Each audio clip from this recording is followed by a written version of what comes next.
குமரி மாவட்டம் சுசீந்திரம் தானுமாலய சுவாமி கோவிலின் சுற்றுச்சுவர் இடிந்து விபத்து ஏற்பட்ட அந்த அன்னை செய்தியை நாம் பார்த்து வருகிறோம்.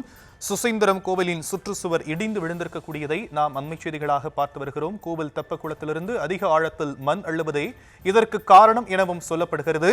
குமரி மாவட்டம் சுசீந்திரம் தானுமாலய சுவாமி கோவிலின் சுற்றுச்சுவர் இடிந்து விபத்து ஏற்பட்டிருக்கிறது. கோவில் தெப்பக்குளத்தை சுற்றி இருக்கக்கூடிய மதில் சுவர்களை வலுப்பற்ற போது இந்த விபத்து ஏற்பட்டதாக சொல்லப்படும் நிலையில் விவரங்களை நம்முடைய செய்தியாளர் தங்கலிங்கம் வழங்க நாம் கேட்கலாம்.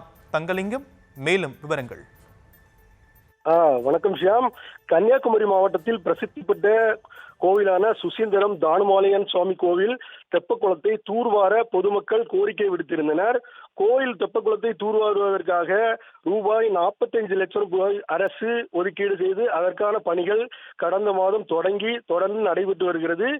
தொடர்ந்து தெப்பக்குளத்தை தூர்வாரும் பணிகள் தொடர்ந்து நடைபெற்று வரும் நிலையில் குளத்தில் ஆழமாக மண் எடுப்பதாலும் மாவட்டத்தில் கடந்த சில நாட்களாக விட்டு மழை பெய்து வருவதாலும் மழையின் காரணமாக தெப்பக்குளத்தை சுற்றி உள்ள மதில் சுவர்கள் வலுவிழந்து இன்று காலை இடிந்து விழுந்தது.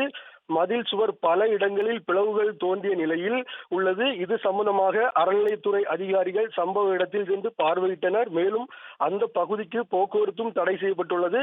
மேலும் மதில் சுவர் இடிந்த நேரம் காலை நேரம் என்பதால் பணியாளர்கள் இல்லாததால் பெரும் சேதம் தவிர்க்கப்பட்டது. உடனடியாக சீரமைப்பு பணிகளை மேற்கொள்ள வேண்டும் என பக்தர்கள் கோரிக்கை விடுத்துள்ளனர். ஷியாம்.